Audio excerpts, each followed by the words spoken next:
Behind me is an evacuation corridor that the IDF set up to enable the evacuation of civilians from the northern part of the Gaza Strip to the southern part of the Gaza Strip. People in Gaza need to die. Is that seriously what you think? I am killed 2 people Palestinian. I don't believe you did that. I am in the army.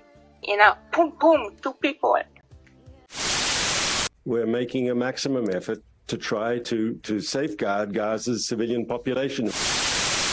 I don't care about Gaza. I literally don't care. For all I care, they can go out and swim in the sea. I want to see dead bodies of terrorists around Gaza. Even though Israeli propaganda is laughably dystopian at this point, it still holds a lot of people captive, a lot of their minds captive, a lot of Israelis and Americans. And we're going to get into the psychology of why that is in this video with the help of an ex-Zionist who still lives in Israel. He's coming up a little bit later in the video. But despite the efforts of those behind the Israeli propaganda, Israel is having a big mask-off moment. The world is finally starting to see this US-backed colonial land grab project for what it is. You're a walking lie and I can see right through you! Because Israeli propaganda is becoming so sloppy, so out of touch. Like the latest attack on a church in Gaza, where 2 Christian women inside Holy Family Parish in Gaza were shot dead by an Israeli sniper while they were going to the nuns' monastery. And when an Israeli official in the UK was being asked about it on TV, she acted like there are no churches in Gaza. Then when he told her there are, she said, no, there are no Christians in Gaza. Then when the guy told her, I actually know Christians in Gaza, she's like, oh, well, I don't know. Is it necessary, is reported, to start shooting, having snipers outside a church? I saw the reports this morning. There are no churches in Gaza, so I'm not quite sure where the report is talking about. There's a Catholic church in there, isn't there? That is. Yeah, unfortunately, there are no Christians because they were driven out by. Well, respectfully, there are Christians because I spoke to an MP yesterday who has family members in the church who are Christians. Well, I don't know what happened. I don't know who was attacked. I didn't see the report. So you saw the report or you didn't see the report? I saw the reports this morning. I didn't see the report. So it's both then? Okay. A nightmare. Literally a nightmare. By the way, a little side note. Well, not really a side note. It's actually very relevant to the topic of propaganda. Christians in Gaza cause a very big problem for the Israeli propaganda because they don't fit the narrative that this war is started by Islamic Jihad, because they love making it about Muslims trying to kill Jews, which it's not. There are Christian Palestinians, there are atheist Palestinians, and yes, there are Muslim Palestinians who don't want to kill anyone. They just want to go on with their life, girl. But maybe, just maybe, the religious extremist that you're talking about is you. It's me. Hi, I'm the problem, it's me. And speaking of Taylor Swift, she's showing up later in the video with the ex-Zionist who's gonna talk some sense into her. But that's still coming up later.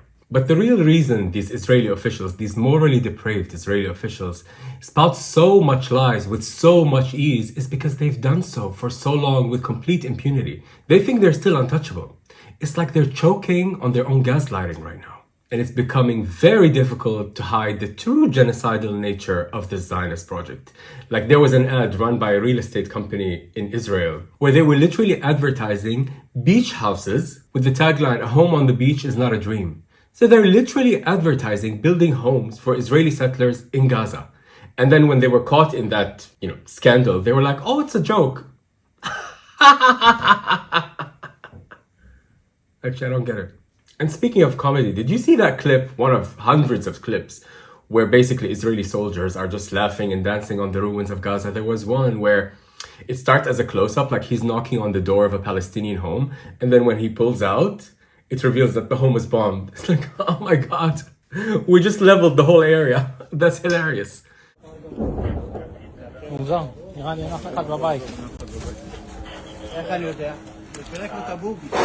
And there are also other clips of Israeli soldiers in beds of Palestinian children, making fun or riding the bicycles of Palestinians. My God. And by the way, this is the army that Israel calls the most moral army in the world. Always with the stunts. The most moral. Can't you just be an army? They have to be the Israeli Defense Forces, the most moral. Always, they have to just dress everything up with social justice and human. But of course, that thing about building settlements in Gaza was no joke. Many Israeli politicians talk about returning to Gush Katif, which is the name of the Israeli settlements that were in Gaza before they pulled out in 2005. They openly talk about returning to it. ולהשאיר את עזה ללא ערבים ולהקים התיישבות יהודית בכל חבל עזה. כאשר אומרים ביישובי העוטף שרוצים לראות את הים, זאת אומרת, כדי לראות את הים צריך שלא יהיו בתים. לא יהיו בתים, לא יהיו ערבים, רק זו דרך אלגנטית, רומנטית. Romantic. Oh, well, fuck me then. I didn't know it was romantic. I thought you're out here for a colonial game. I didn't know it was a romantic cause that you're after. Well, if it's romantic, please have it, girl. Faddali, please. Thank you. But as painful as it is to hear people like that speak, I actually appreciate the honesty of it because it really lays the intentions of the Zionist project bare, right there in front of you. Have you ever heard of this thing called OMTV? It's like this video chatting service online where people pop up and you don't know who's gonna pop up. You just see their VPN, you know what country they're from. So it's just kind of like, it's something that kids do mostly, but I've become obsessed with it lately because it's filled with people who are just waiting to see Israelis and then kind of confront them with what's going on. I want all the Arab people. It will happen now, right now in Gaza, because Gaza now in the hell. You really believe that? Yeah, all the people in Gaza dead. What you want, and it's really fun. And most of the Israelis on there are young kids, and you really, through them, you see that a big part of the indoctrination starts very young and makes them believe that every Palestinian out there is trying to kill them. Which is crazy, that as if like Palestinians are just born to hate Jews. It's insane, completely deflecting from the idea that Palestinians hate being oppressed. Why did Israel bomb a refugee camp? Why is Israel bombing innocent civilians' homes? The people that the Israeli army were fighting, those were terrorists. Yes, they are children. You want to know why?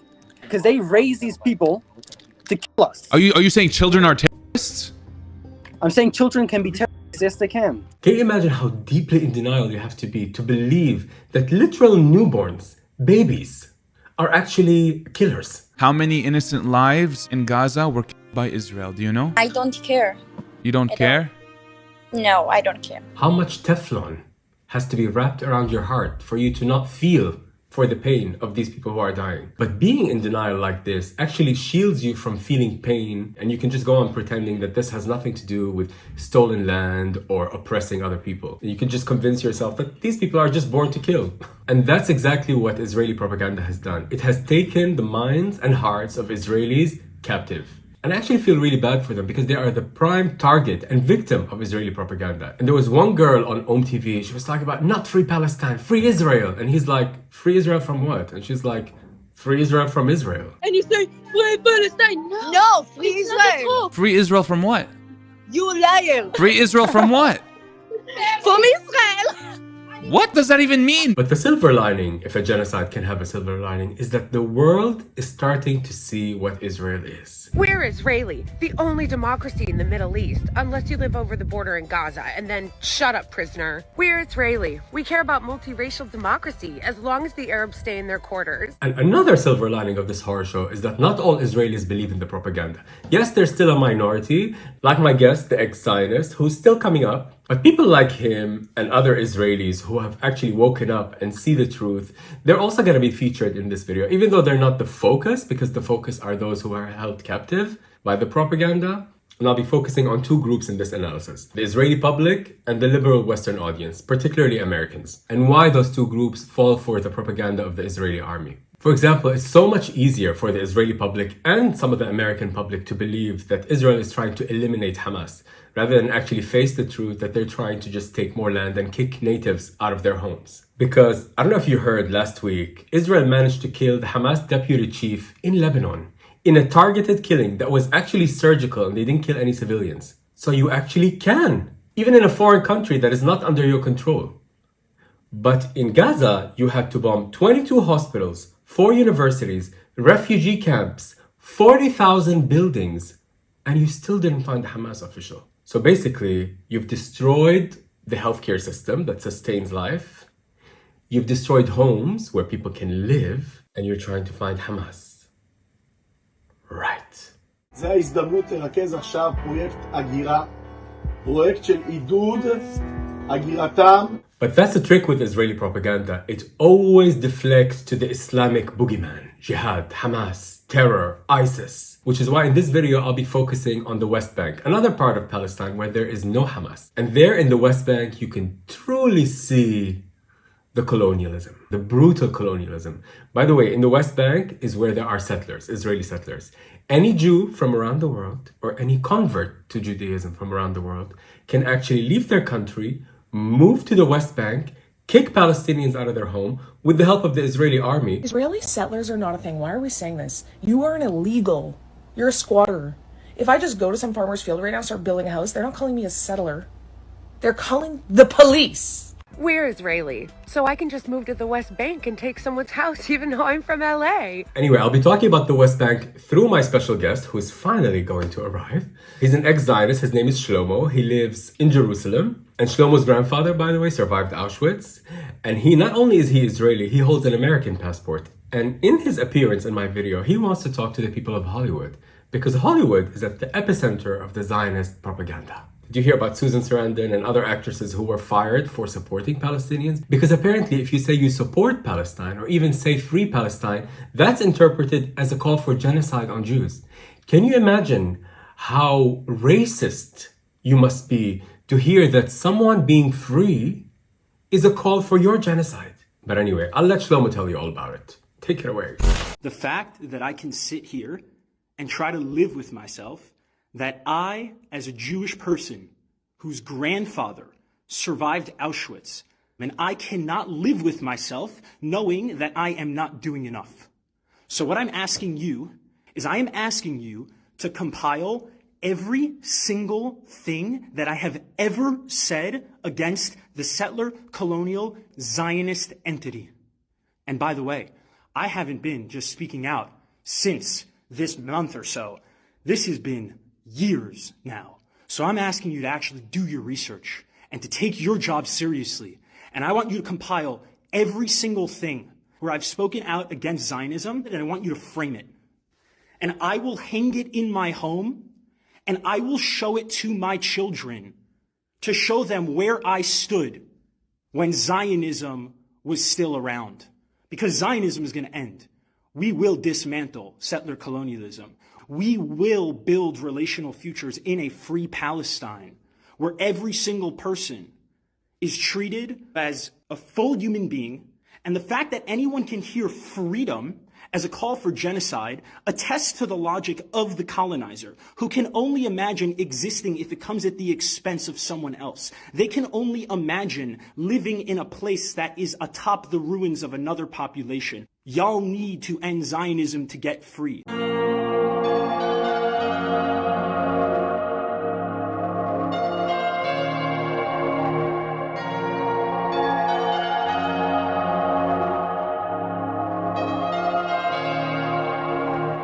Hey y'all, Happy New Year. I can't believe I've been away for 5 weeks from YouTube. This is the longest I've ever been since starting the channel 3 years ago. But my God, there's been so much going on in other projects that I'm trying to get off the ground and apply for money for. But also what is going on in Gaza has been very difficult to process. Not just because I'm Palestinian, but well, maybe because I am Palestinian. And finally kind of taking pride and ownership of my Palestinian identity and trying to process it and not run away from the pain and do something creative with it and produce something that, I don't know, can touch people but also make some change. It's been a lot. Oh my God. But if you're new to my channel, I'm In Denial, your drag therapist. And my name, I always say that I'm in denial so you can wake up. That's the joke that I tell. But actually, the theme of In Denial really fits this week's video. Because not only are the ones who are victim to Israeli propaganda in denial about what Israel does, Israelis, and they need to be in denial to protect themselves, but I think Palestinians are also having their own denial. Like when I see heartbreaking images of Palestinians trying to just convince themselves and their loved ones that everything's going to be okay, we're going to survive this, it makes you think that denial is actually a form of coping. The two parties are doing it in very different ways, but denial is necessary when the truth and reality is so painful. We need to block it out. So yes, they're in denial, I'm in denial, you're in denial, please subscribe to my channel. And by the way, I really want to thank the people who donated to my last video and also the people who became members. I finally have members. And those are the first 3 members of my channel. Thank you. I'm going to remember you when I have millions of members. And also, if you're new to my channel, you know that covering this topic is not something that I've been doing. I usually cover reality TV and I analyze reality TV, again, through my drag therapy filter, but this means so much to me personally. But I am still working on that 90-minute documentary about reality TV, and I've already started interviewing psychologists who are experienced with reality TV, and I'm hoping to drop that at the end of this month. And next month, Love is Blind is coming back, season 6, on Valentine's Day, so I'm gonna be also covering that as well. And there's still my ongoing theater show, All About Me and My Mother, where I play my mother, I play my father, and I also tell our life story as a family. I play this once a month at a theater here in Amsterdam. Tickets linked below. Now let's get back to the topic of this video, which is the psychology of propaganda, the psychology of believing propaganda.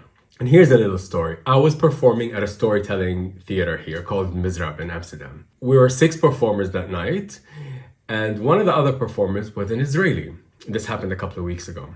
So I was there to do like a lip-sync medley of Madonna, something fun, just to celebrate Christmas and all of that. And when I got there, I asked the organizer, like, can I, at the end of the show, just say a quick, prayer for people of Gaza and just say that Gaza is in my heart. I'll make it quick. I won't do a whole political thing because it was a comedy night and I don't want to bring people down. I'm not one of those activists that will just like shove things in your face. It's just not my vibe. So I was like, okay, is this okay? And the guy, the Israeli artist who was performing, was there when I was asking the organizer. And he said, by the way, I'm Israeli and I think that's totally fine. Please go ahead and do it. So it was kind of very nice. So I thought, all right. And then the guy started doing his story. So he gave this 10-minute story about the Holocaust. And he started it by saying that I'm from that place that we cannot say what it is right now. I'm from the country where, you know, it's shameful to be a part of that, meaning Israel. And talking about the suffering of Jews and the Holocaust. And I'm like, wow, I had to actually take permission to just say a quick prayer for Gaza. And he's doing a whole bit about the suffering of the Holocaust from 80 years ago, while a genocide, which was a horrific genocide to Jewish people, while there's an ongoing genocide that's now in its 90th day on Palestinians, and I'm still feeling bad. And then after we started speaking, I'm trying to talk to him about Palestinians, and he would be like, but Hamas, like his brain can't go there to the suffering of Palestinians. He can't. Being part of, I think, Israel, to be okay with what Israel does, it's like belonging to a cult. I think to break away from that would require a lot. There's a comedian, by the way, called Matt Lieb. He does a podcast called, he's a Jewish American comedian. He has a podcast called Bad Hasbara. Hasbara is the Jewish word for PR or propaganda. He used to be a Zionist, and he talks about the process of breaking free from Zionism. He said when he first started to see it for what it is, it was very painful and confronting. And even though he started to become critical of Israel, he couldn't bear to hear other people being critical of Israel. He said that was the first stage. But now he's very comfortable with it because he realized Zionism is different than Judaism. He doesn't take it personally when people critique what Israel does. But he talked about the different stages, and I found it very eye-opening. And for that artist that was performing with me, I really thought there was a good guy who wanted to feel with Palestinians, but he just couldn't move past the point of the suffering of Jewish people. I think the attachment to Jewish suffering is so intense, and the Israeli propaganda and the Israeli propaganda machine uses that. Like right now in Hollywood, you know, this actress, Israeli-American actress, Gal Gadot, who acted in Wonder Woman, she's actually hosting a press screening for the Hollywood elite about the massacres on October 7. And in the UK, they also held a press screening for select British press to watch the 45-minute massacre on October 7. I'm just going to leave that there. And all these young Israelis that I mentioned on TV, which I'm going to feature throughout this video, they're sitting comfortably in their home, vaping, chatting, laughing with their friends in the background, talking about how scared they are, which I'm sure they're scared. There are rockets, which nobody's dying from. And then there's actual fear that the Palestinians are going through, dying of starvation, having no home, under relentless bombing. But they refuse to look at that, and they have to look at their fear and only their fear. It's incredible. And again, it's not like they're bad or evil people. They just can't. It's like their brain is imprisoned by the propaganda. Actually, that's the only way occupation works, or any colonial project works, or even slavery. You have to see the other as less than you, as subhuman. That's the only way you can do it. And actually, Noam Chomsky talks about he says that the most interesting thing in understanding the Holocaust is not understanding how Hitler managed to do that.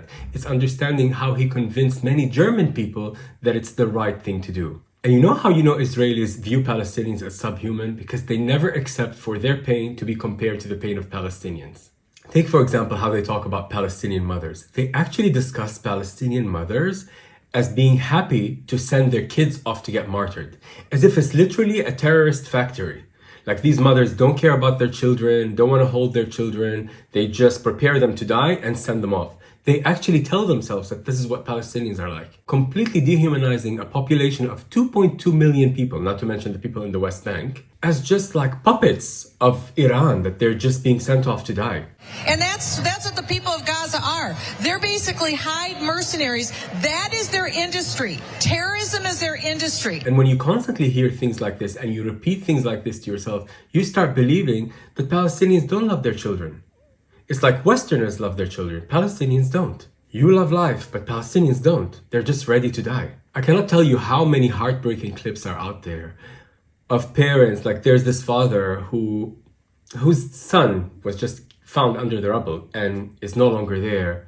He's crying, sobbing, apologizing to the son that he couldn't get him the candy in time, and he's putting this candy wrapper in his cold hand, his baby's cold hand, and crying and apologizing. Most of these images are way too intense to share here, but there's one clip it's not a violent image, but it's just heartbreaking that I want to share. It's of a father holding his son really tight, refusing to let him go as they both sleep. Because he says to his wife, who's filming, that at least if we, get bombed, we die together. And then the most heartbreaking thing about that clip is that the parents, the man and his wife, are trying to make a joke of that. ليش بتضلك عابط الولد ونايم هيك؟ عشان لو قصفونا اللي بيصير علي بيصير علي. طب وأنا؟ ليش انت؟ طب أنا ليش مش حاطيني جنبكم يعني؟ إذا أنت إذا خايفة على حالك تعالي عم بطيها ونامي. الله يحميك يا رب. But you see, the dehumanization of Palestinians is very necessary for this Zionist project, because it prevents Israelis from being able to put themselves in the place of a Palestinian. Because the second anyone puts themselves in the place of a Palestinian, it's over. You will not accept for this to go on. But the propaganda prevents people from putting themselves in the shoes of the occupied. There was actually Ehud Barak, a former Israeli prime minister, who was once confronted by a journalist called Gideon Levy, and he told him, well, not confronted, he just simply asked him, like, what would you do if you were born Palestinian? And Ehud Barak, without missing a beat, he said, I would become a terrorist. And he nearly lost the election because of that. Because they understand. Deep down inside, they understand. But again, being in denial of such a truth helps you go on with your everyday life. So let's take a deep dive into the psychology of this denial. And as I said before, we're going to break it down into two groups. Let's start with the Israeli public. I told you I've been watching these compilations of Israeli kids on this Om TV that are being compiled for YouTube. It's very interesting to see how they always start the phone call with saying, do you love Israel? Do you love Israel? Like the second they say hi. Hello, konnichiwa. Palestine or Israel? Oh my god, oh, you're from this? Hello. You support Israel? Hi. You support Israel or Palestine? Israel. You love Israel?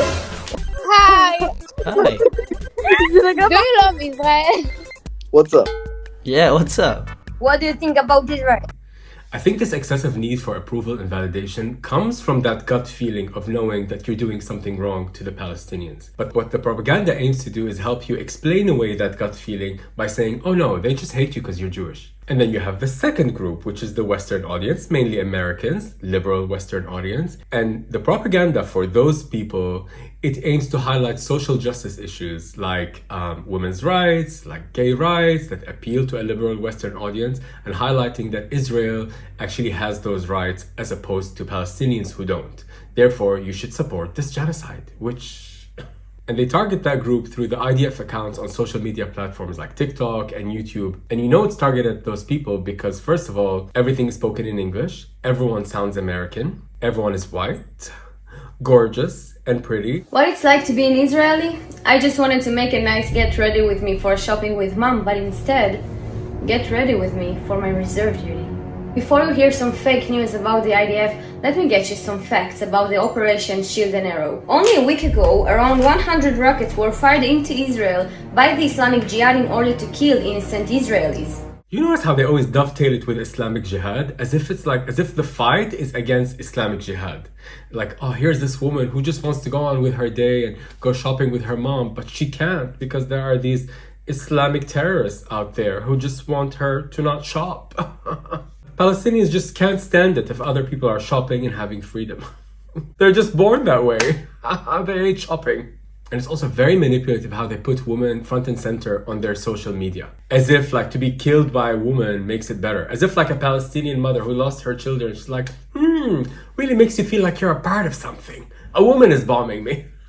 Women's rights. We're Israeli. We care about women's rights, unless you're Palestinian, and then girl, bye. And there's actually a third group that's targeted by Israeli propaganda. And this group kind of, I feel, belongs to the first two because they're Jews who live abroad, like in the US and Europe. And the Israeli propaganda tries to lure that group to come and live in Israel because, of course, they want to have demographic majority. That's how you can take over the land. I don't know if you heard of this thing called Birthright, which is a fully subsidized 10-day trip for any Jew between 18 and 26 living in Europe or the US.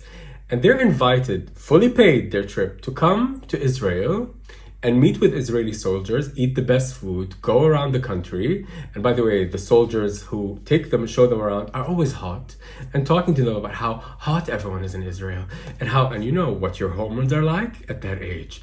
And the idea of sex and having a good time is constantly there. And that trip ends with a big show from Netanyahu, who comes into a stadium and basically tries to once again tell these young kids like, oh, come to Israel and have kids here in Israel. It's a trip, girl. There's a reason that young Jewish people go on birthright when we are 18 years old. Prior to the age of 18, you're a minor. You're probably living at home with your parents, going to synagogue with them. You may not be spending a lot of time with people who are outside of your community, and you're just getting bombarded with Zionist propaganda from the day you're born. But when you're 18, it's a little bit different. You're starting to grow up. You're becoming an adult. You may be thinking for yourself at this point. Most likely, you're starting to spend time with people who are different than you, who are not Zionists, who have more information about Israel than you do. Israel can't have this. So what they do is they roll out the red carpet, they give you an all expenses paid trip, and they make sure that you are hosted by the hottest Israeli soldiers that they can find because they handpick them. And they do this because they want you to fall in love with Israel. So they show you all of the most beautiful beaches and the most popular tourist destinations. They let you go out virtually unattended with these Israeli soldiers who take you to bars and clubs and they get you drunk.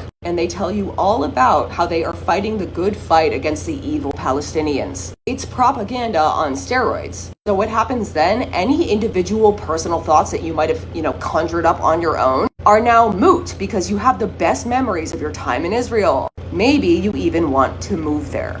So now let's take a deep dive into the first group, Israeli public. If you take the older Israeli public, those people are still not very far removed from the Holocaust and that pain and that suffering. And their unresolved trauma around that blunts their empathy towards Palestinians. What if Israel was only a democracy, not a Jewish state? Not good for me. Why? Because I'm a Jew. Okay. But it's the only Jewish state. If you want something for Christian, for Arab, you have plenty. Only one Jew. Yeah, but the world doesn't work that way. The world. Okay, but the world doesn't work that way, meaning... The world fracased before 75 years. No, fuck the world. It's not my problem. What's crazy about this way of thinking is that someone like that cannot see how similar the suffering of Palestinians today is to the suffering of Jews during the Holocaust. Because there's a common misconception about the Holocaust that all the Jews were killed in one go. No, they died over a period of 2.5 years, and a lot of them were starved, and a lot of them were forcibly moved. just like Palestinians are going through today. And there's actually a very well-known Israeli historian of genocide and Holocaust who described what's going on today to the Palestinians as very rare, because he says never has been an intention of a genocide being so explicit. שמלחמה זה אני, אתה רגל על הגב. שמלחמה זה אני מודה, אני אגיד את זה פה, לא אכפת לי שירדו עליי, אוספים פה חומרים. אני לא נרדם טוב בלי שאני רואה בתים קורסים בעזה. מה אני אעשה? עוד בתים, עוד מגדלים, שלא יהיה להם לאן לחזור. הם צריכים לזכור, הם עמלק.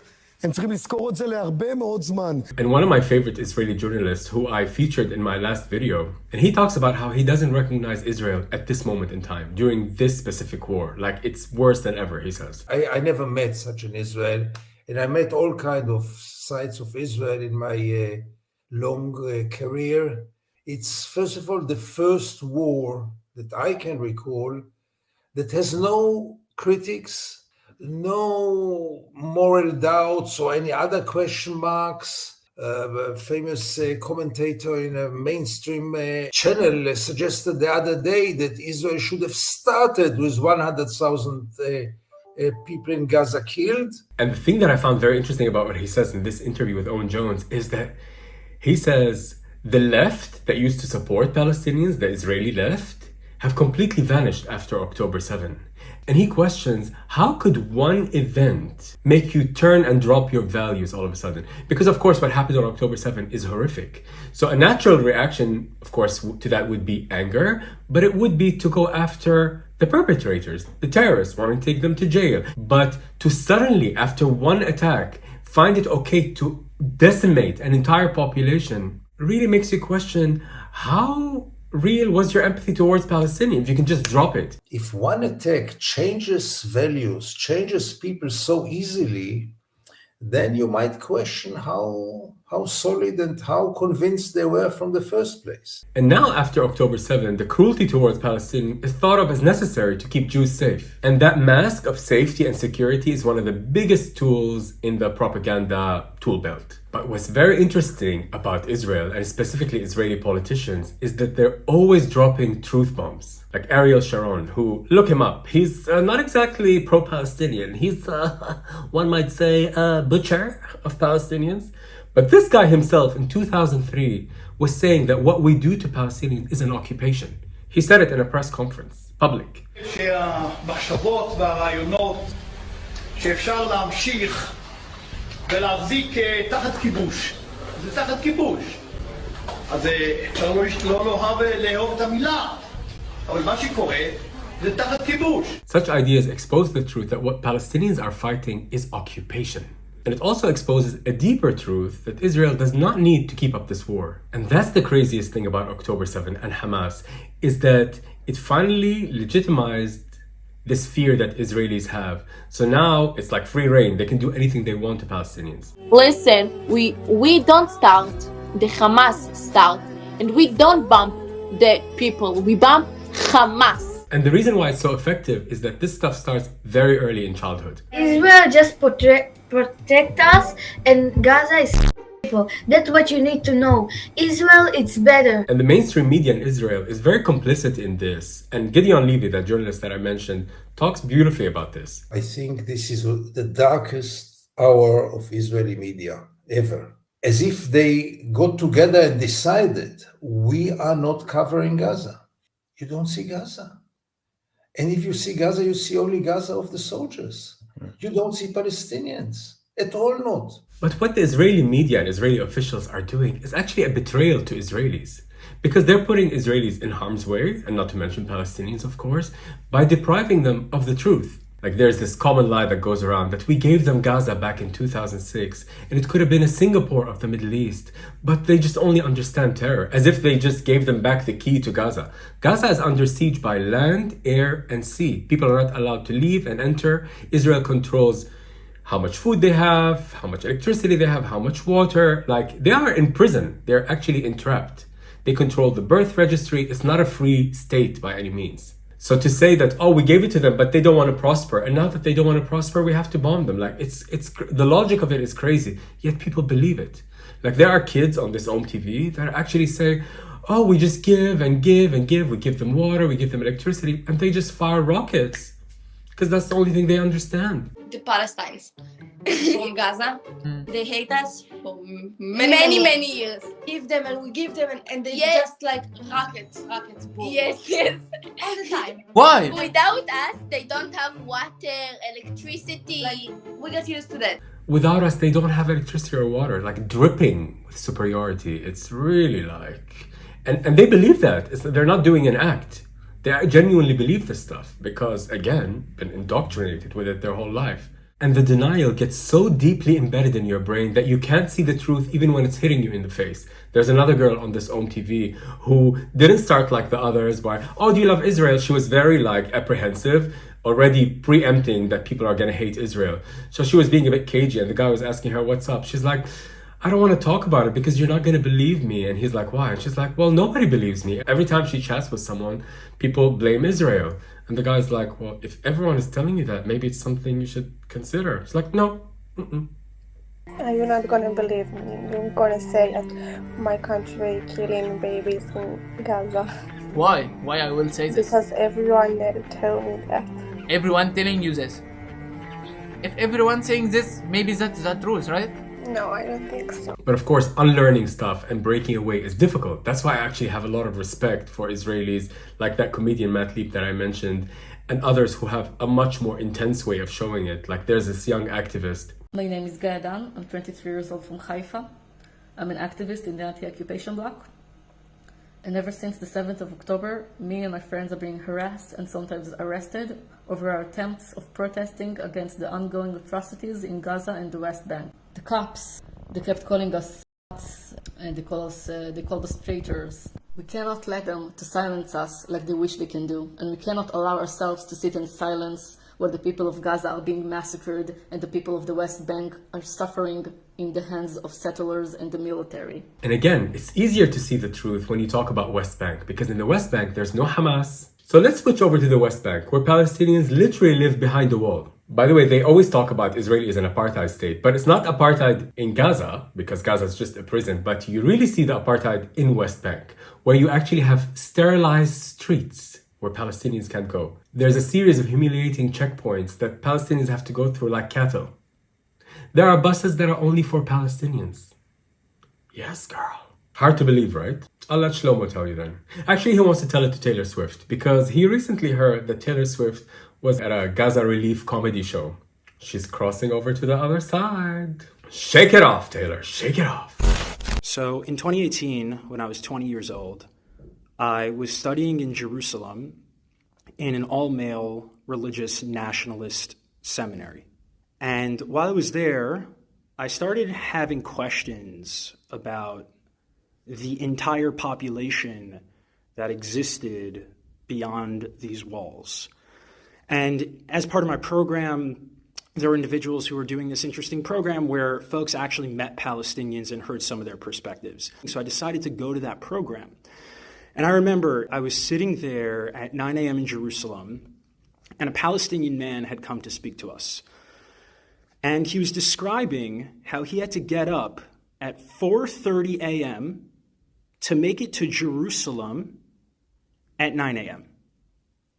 Even though he lived in Ramallah, which is only like 7 miles away. So obviously my brain goes, well, that doesn't make any sense. And then I listened how he proceeded to talk about the system of checkpoints, how he had to get on a separate bus, how he had to make the calculation of whether it made more sense for him to stay on the bus, knowing that if he's on the bus, he could be kicked off the bus at the checkpoint and go to the back of the line, or if it just made sense to just wait on the non-bus part of the checkpoint to get through to make sure that he got here in time, to speak to a bunch of Zionist Jews to try to convince them that Palestinians were human. Yeah, Palestinians are constantly being asked to shove down their pain and just accept the occupation. And any resistance to the occupation is terror, which is crazy making. And speaking of shoving down the pain, Israeli soldiers have to do a lot of that. I recently read an article that there's a rise in suicide and mental illness within the ranks of Israeli soldiers. Because actually soldiers see the truth because they get very close. Or at least the ones in the ground incursions. Because the one who just dropped the bombs with a press of a button from the sky, for them it's like a video game. They can also afford to be in denial because they don't see the Palestinians. But the ones on the ground who come face to face with the Palestinians, or the ones in the West Bank, because the West Bank, the occupation is on the ground. So you see the Palestinians face to face. And there was actually a very interesting clip on this TV of an Israeli soldier who was actually in the bunker or in their wherever they sleep. And the guy chatting with her was confronting her with what they do to the Palestinians, trying to talk to her about the kids that are killed by the Israeli army. And she didn't want to go there, completely emotionless. But then when he brought up animals, she just couldn't take it because there are animals also under the rubble. He showed her one clip of a donkey. You know, the animals, the plants, the human are not safe because of you guys. Oh my. That's Hamas too. Oh my gosh, how stupid you are. Can you imagine how dehumanized Palestinians have to be for you to not feel anything when he talks to you about Palestinian children, but for you to suddenly be moved and become angry when he mentions a donkey? That alone tells you everything. But not all soldiers can afford to not see. And there's a whole movement called Breaking the Silence of Israeli soldiers who finally basically break the silence and expose what Israel does. And they're usually dealing with a lot of PTSD and mental health issues. And there was one very eye-opening interview with an Israeli soldier that was done by Owen Jones as well. The soldier talks about his experience in the West Bank and how the indoctrination of the Israeli soldiers gets them to the point of being so mistrustful and suspicious of Palestinians that they can't even see that a child is just playing by the wall. Check this out. You know, when I was a soldier in the Jenin area guarding the fence, we were patrolling the fence between the Jenin area and Israel. And it's this like what we call a smart fence, which when someone touches it, then you get an indication and then you go there with your Jeep. And one time we had this and there were two kids who were gotta be, from my memory, at least like the maximum 8, maybe 7, 8-year-olds. And they touched the fence. I don't know what they were doing there. But our commander, our officer, he had this idea that they were maybe sent to touch the fence in order to test how fast it takes us to get to that point. And therefore, in order to kind of ruin their idea or their scheme, we will arrest these kids so they know not to try to think about doing anything funny, you know. So basically, we had a reason why to arrest these kids for touching the fence. And I was sent to arrest these two kids and put them in a military Jeep and drive up to our base and put them in this little room. And it made sense for a second. And then I was holding these two kids, brothers maybe, or friends, and closing the Jeep. And they were crying, terrified, holding each other. And they were looking at me and they were terrified for me. You know, and I'm a good guy. Why would anybody be so terrified for me, a 7-year-old? And then I realized I'm kidnapping these kids. I actually saw this one clip, I'm not going to post it here because it's way too intense, in the West Bank, of soldiers taking a 3-year-old away from his father. I'm not even a parent, and I would just lose my mind thinking of someone harming my unborn, non-existent child. So imagine you actually have a child. What it must be like first to feel that you can't protect your child because there's someone literally with a machine gun ripping you away from your child. For that stuff to be happening to you on a daily basis, what that would do to your soul. And also to cause a 3-year-old to cry by ripping them away from their parents, and convincing yourself that you're fighting terror. How do you take nice Jewish boys and girls and turn them into monstrous killers of children when they reach 18? It takes a very long, thorough, and sophisticated education to do that. We have an organization called Breaking the Silence, where soldiers confess what they did in the West Bank. In many of these confessions, the soldiers say, I was educated to believe that whatever I do to the Palestinians will save us from another Holocaust. This was actually an Israeli professor and activist called Nurit Peled, and she speaks beautifully and writes beautifully about the Israeli education system that starts way in school already and prepares Israelis to reach that point where they think it's okay. Basically, to reach a point where they serve in the army. Which is why I have so much respect for the moral courage it takes to stand up to that and fight this indoctrination. Because as human beings, we're part of a social network, right? Family and friends. So to stand up to that would probably cost you a lot. Here's my Israeli passport. Here's my Israeli ID. Last week, I submitted an application to renounce my Israeli citizenship in the consulate here in Toronto. It wasn't a decision I made lightly. I've been thinking about it for a long time. In fact, from the moment I learned about the real history of the place where I grew up, the history that wasn't taught to us in schools or even talked about while I was living there, until last week at the consulate, it's been a really long process that took 2 decades. Why am I doing this now? Because more than ever, it's clear to me now that in Israel, peace is not the goal. And I don't know if it ever was. This decision is going to affect my life, my ability to visit the place where I grew up. It's going to affect my relationship with my family, my relationships with the people closest to me, not just there, but here in Canada.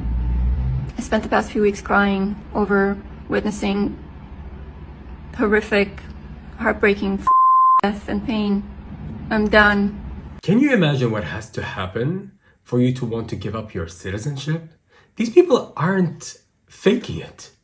I can't help but think of one Israeli subscriber of mine who wrote a comment on my last video talking about what because in my last video, I make a distinction between Zionism and Judaism, which is something that it's not me that came up with this. This is really going around. And thankfully, that people are starting to understand that there's a difference.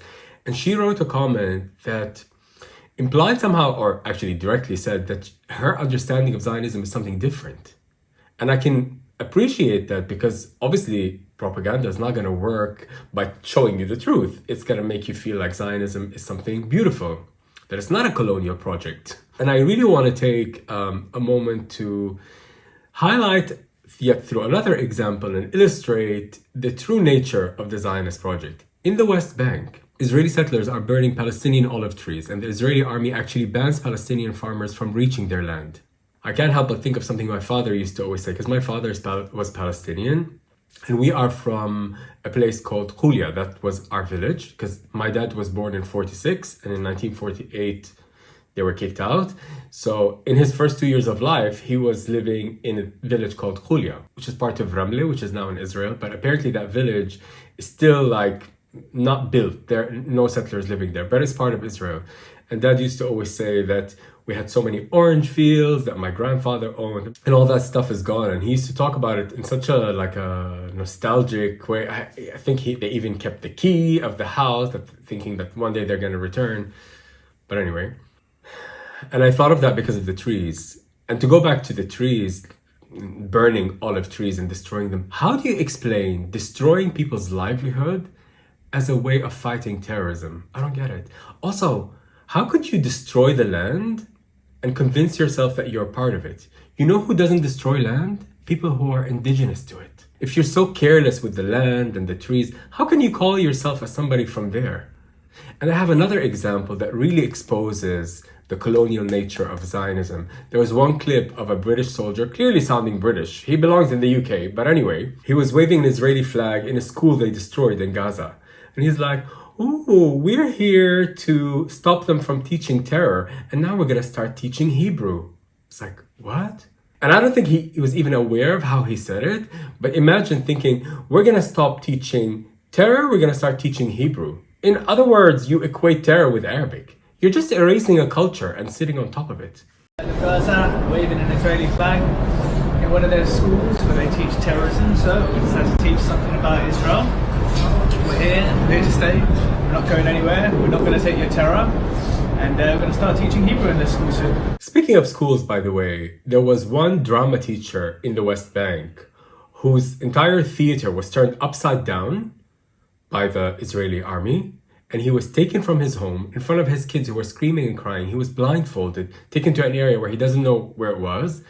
And they were kind of scaring him, just driving near him, making him feel like they're going to kill him. And then after 8 or 9 hours of this torture and destroying the theater and his home, they just dumped him back home. This stuff has been happening a lot since October 7, because now they feel emboldened, like because of what happened in October 7, which makes you think like, your problem is not with Hamas, it's with Palestinians. Let's say Hamas are terrorists and they did these horrific acts on October 7, right? Why would that in your mind make you feel it's okay to torture Palestinians in the West Bank?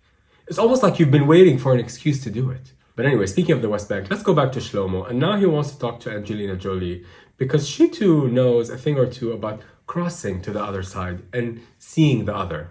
So I said to him, I was like, I need to know more. He said, well, why don't you come with me to Ramallah?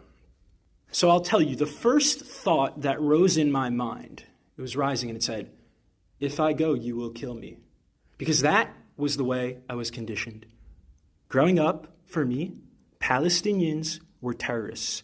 There was no possibility that a Palestinian was human, and certainly no possibility that Palestinian resistance had nothing to do with Jewish folks, but had to do with the fact that there were settlers kicking Palestinians off their land, upholding apartheid, ethnic cleansing, and genocide.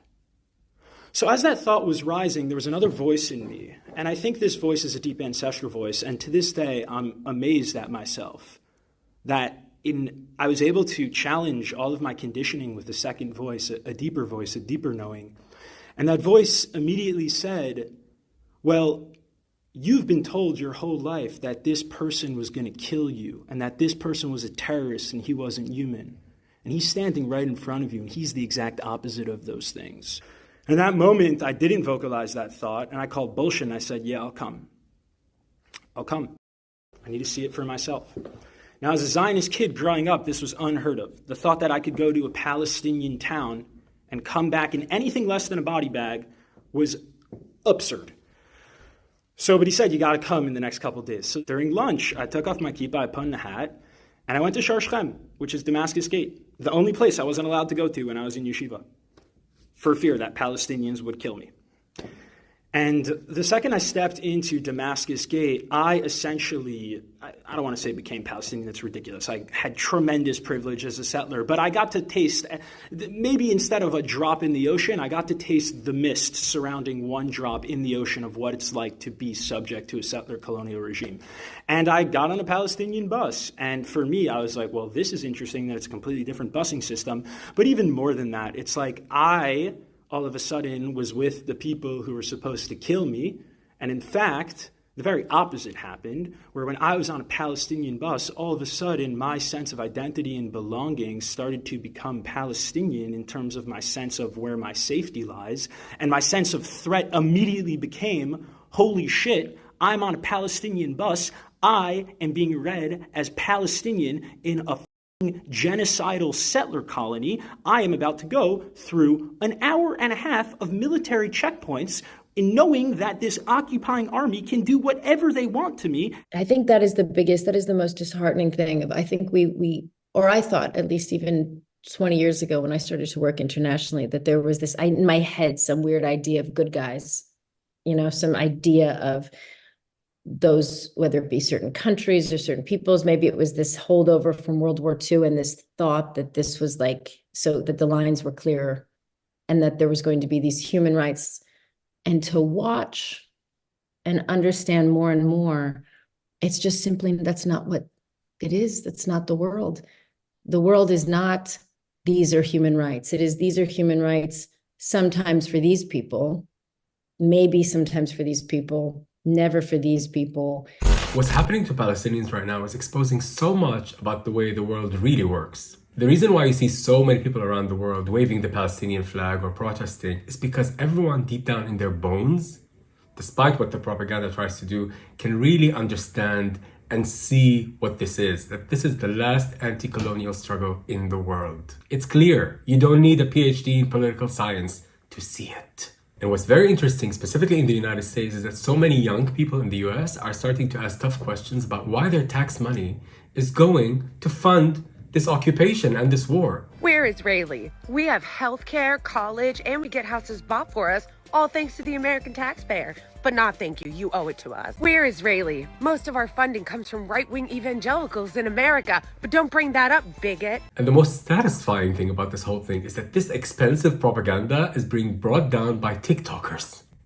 Kids with their phones. But of course, not all Americans are clued in as to what's really going on here, which means this is the time to go over to the second group that is targeted by the Israeli propaganda, the American public. You know, Israeli propaganda presents a very manicured version of Israel to Americans, like it's almost a piece of LA transplanted in the Middle East. And this is where woke washing comes in, where Israel uses issues like gay rights and women's rights to distract from what's really going on. There are videos about Israeli soldiers. They talk about their past, and one, he always dreamt to be a dancer, and it almost looks like the montage on So You Think You Can Dance. I began believing in myself and in my dancing abilities. I think I made the best decision for myself. He was a dancer and his dream to dance, and now he's wearing the uniform, the Israeli army. It's like, what? Or this girl who dreamt of becoming a chef, and she's cooking, and the stuff is lit, like she's feeling the seeds, and she wants to be a chef, but now she's a soldier. It's like... I'm a professional cook from Tel Aviv, and I serve in the Israel Defense Forces. Yeah, she may be a good chef, but she's killing children. And you all may be good looking, and look European, and sound American. And by the way, they never feature any black people, except black people with an American accent. My name is Elizabeth, and I'm 19 years old, from Jerusalem. My parents immigrated to Israel 20 years ago. You really know who this stuff is targeted at. But anyway, back to the woke washing. There was one clip on the IDF TikTok. This girl kind of trying to frame October 7 with Me Too. Co-opting phrases from Me Too. Like, oh, people don't believe the victims of Me Too. First of all, no one is saying we don't believe the victims of October 7. You have no right to doubt these women, and you have to protect women. Yes, Habibti, we'll protect women. But now can we stop killing Palestinian women and children? Her clothes are no excuse for what they did. Her parting is no excuse for what they did. Being Israeli is no excuse for what they did. There is no excuse for violence against women. Just masters of deflecting. But specifically with what's going on this time around, people are starting to question. First of all, how dystopian all this propaganda is, but really question what America's role is in all this. I'm not going to pretend I know exactly what's going on behind the scenes. I'm not privy to that, but something very suspicious is going on. Did you know more than half the states in the U.S. have a loyalty oath to the Israeli government, making it illegal to disparage or boycott them? In the U.S., inside of our Constitution, we have the First Amendment, which protects our freedom of speech. That allows for freedom of the press. It allows to peacefully protest. And within reason, we're able to share our feelings about our elected officials all the way up to our own president. And yet, we have laws in more than half the states in the U.S. that make it illegal to do that about the government of Israel? I want you to think about that for a second. In our country, they made it illegal in more than half the states to be critical of another country's government. A teacher in Texas who's been there 9 years, who's said to be excellent at her job, she can't work anymore for the government of Texas because she's not willing to sign an employee contract that essentially says that she must not ever boycott Israel or take any action that in any way penalizes Israel economically. I'm beginning to think that the US and Israel are one and the same. It's almost like Israel is the 51st state, and probably the most important state. Check out what this candidate for the presidency says. Israel is our ambassador, it's our presence, our beachhead in the Mideast, and it gives us ears and eyes in the Mideast. It gives us intelligence. It gives us the capacity to influence affairs in the Mideast. And also listen to Biden talking about Israel as an investment back in 1986. It is the best $3 billion investment we make. Were there not an Israel, the United States of America would have to invent an Israel to protect her interest in the region. And speaking of Biden, did you hear him recently describe what Israel is doing as indiscriminate bombing? But then, he actually bypasses Congress to sell weapons to Israel. It's like they do this bad cop, good cop thing to convince us that they're not, but it looks like they're working for the same team. It's like they just pay lip service to what people want to hear, but then allow Israel to do everything, which makes you think that what is actually going on? Are they the same country, or what is happening? But anyway, it's above my pay grade to figure out what's going on. So let's go to something that we can actually talk about, which is the psychology of how all of this works. And again, to go back to issues of social justice, like gay rights. Like Israel is always trying to frame itself, and maybe rightly so, that, you know, you're allowed to be gay there.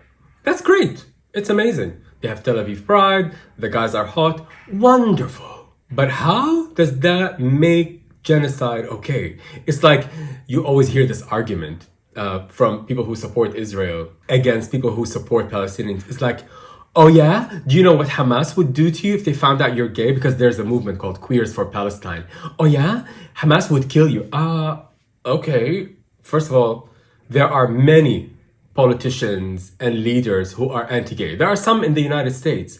But does that make it okay to carpet bomb the population that's under that anti-gay leadership? Yes, Hamas is anti-gay. I don't go along with the ideology of Hamas on a lot of things. But how does that make it okay to kill people? Like, it's so dishonest. Like, it's just shifting. This is not what we're talking about. And also, if you're really talking about, you care about the Middle Eastern gays and us being free as gay people, we'll emancipate ourselves, thank you very much. And this is not why you're here. You're here to rob land and resources. You're not losing a second of sleep over the rights of gays in the Middle East. And also, again, to expose the true colonial nature of what's going on, there was a picture of a soldier, one of many, waving the rainbow flag, literally atop the ruins of a village they just leveled, standing with no irony with the rainbow flag, holding it in 3 languages in the name of love. What? Are we supposed to think that you're doing this to free the Gazan gays? You killed them, bitch. You know you cannot suck when you're dead. You can't. Your jaw's locked. Because you're gone. The fuck? We're Israeli, so in our military, we take thirst trap videos and selfies standing on someone's grave. Speaking of Palestinian gays, you know what Israel does? Using Pegasus, which is the spyware that's developed by an Israeli firm, using this Pegasus, which is a phone hacking tool, it spies and finds out who's gay and threatens them to out them to their family unless they become informants and start working for Israel. Happy Pride, happy genocide! And by the way, Pegasus is one of the many surveillance tools that Israel exports to dictators around the world who are trying to crush any rebellion. Israel sells Pegasus to Mexico, which they use to hunt down those journalists that are writing about the drug war and kill them. There's a great book by a Jewish reporter called The Palestinian Laboratory about how Israel is a lab for weapons and spyware, and it uses Palestinians as human guinea pigs, and then it exports those technologies of oppression all around the world. So a couple of facts. I'm American, I'm Jewish, my family lives in Israel. I just lived in Israel for the last 4 months. So what I think everyone who's never been to Israel and to Palestine don't really understand. You don't really understand until you go to the territories, and when you see the surveillance, and when you see cameras pointed towards the settlers, just a couple, and then you see thousands of cameras pointed towards the West Bank and to Palestinians, and those cameras are pointed into their homes. Into their homes. Like not just the streets, not the public areas, straight into their homes, into their backyards, on their rooftops. And again, this is happening in the West Bank, where there are no Hamas. And that's why it's so infuriating to keep hearing those people who defend Israel by using Hamas as an excuse. Speaking of Hamas, by the way, they rule Gaza, right? Do you know that 50% of Gaza's population are children who were not born when Hamas was voted in? Yet you think it's okay to kill them because of Hamas. As Palestinians say, what? I know all of this sounds very bleak, but what gives me hope are the young Americans, specifically Jewish Americans, who are waking up to the truth, who are no longer accepting this. Okay, propaganda is expensive. And when we look at Israel, they spent $7 million on YouTube ads alone to convince people to support their oppression of the Palestinian people. since October 7th. We have AIPAC, the Zionist lobby to the U.S. government, spending tens of millions of dollars giving to politicians to convince them of their Zionist ideas. I'll say it again. Propaganda is expensive. A part of the reason apartheid ended was because it became too expensive to maintain. It was costing them too much money. It wasn't worth it anymore. And the same must happen to Israel. And speaking of this idea of waking up to the reality of what's really going on with Palestinians, I want to go back to Shlomo. And this time he wants to address Nicole Kidman for some reason. No, I just love Nicole Kidman. So my Shlomo loves Nicole Kidman too.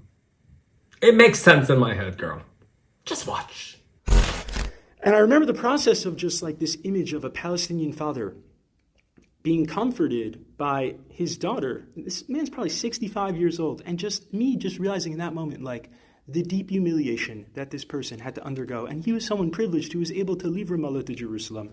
And I remember just going through the Columbia checkpoint, IDF soldiers coming on, harassing us. And I remember going into the Columbia checkpoint and being on the inside of the wall and seeing the beautiful graffiti and seeing that there was a graffiti of someone, a kid with a slingshot. And my Jewish brain at the time said, wow, this is amazing. The Quran and the Torah are so similar. They also have an image of King David with a slingshot.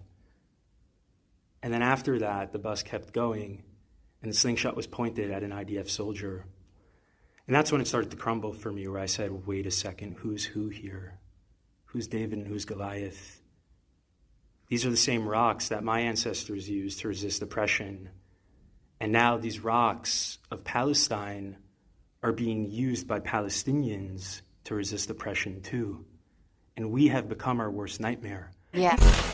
And speaking of the similarity between the suffering of Palestinians and Jewish people historically, and the Holocaust specifically, there's an image of a Palestinian detainee who was held in prisons, like thousands who are held in prisons in the West Bank, who was released because cancer took over and now he's just dying. So they released him back to his family. The image of him after being released from prison, he looks like someone who was just plucked from the Holocaust, from those old pictures. It's identical. How do they not see it? And I really think Israelis like Shlomo, the one I'm lip-syncing to in this video, have a lot of moral courage, and we need to celebrate those people and lift them up because they're going to bring about the change. And I think I want to finish off with one last story from Shlomo, and this one he wants to tell it to Angelina Jolie again. And this story is about an interaction he had with a Palestinian guy in a bar in Ramallah. Yes, there are bars in Ramallah. Yes, Palestinians go to bars. They don't only want to die, bitch. This person just explaining to me, this beautiful Palestinian human just explaining to me, being so patient with me, speaking to a Zionist settler, speaking to me and just saying like, dude, like, most people here have never seen Jerusalem. I'm like, what are you talking about? It's literally right there.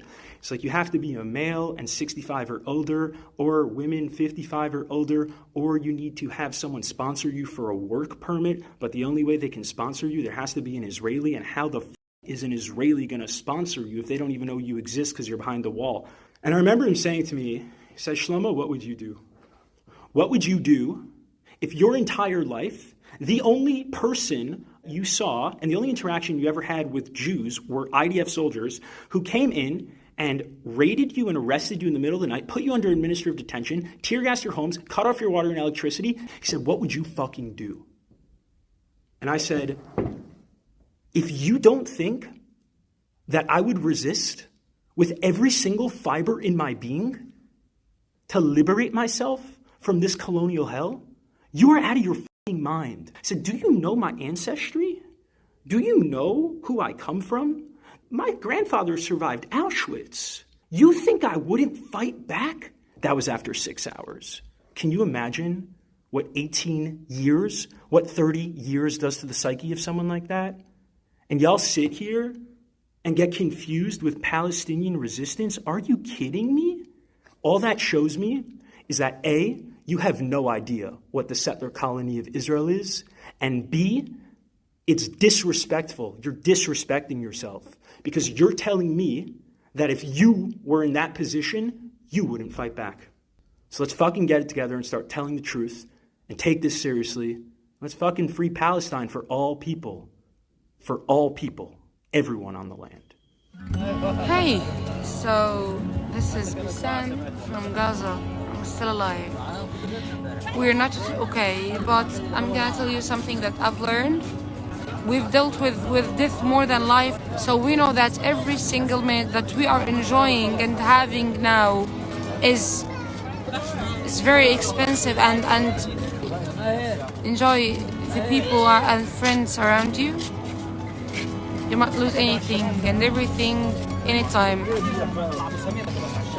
unfortunately. Thanks guys.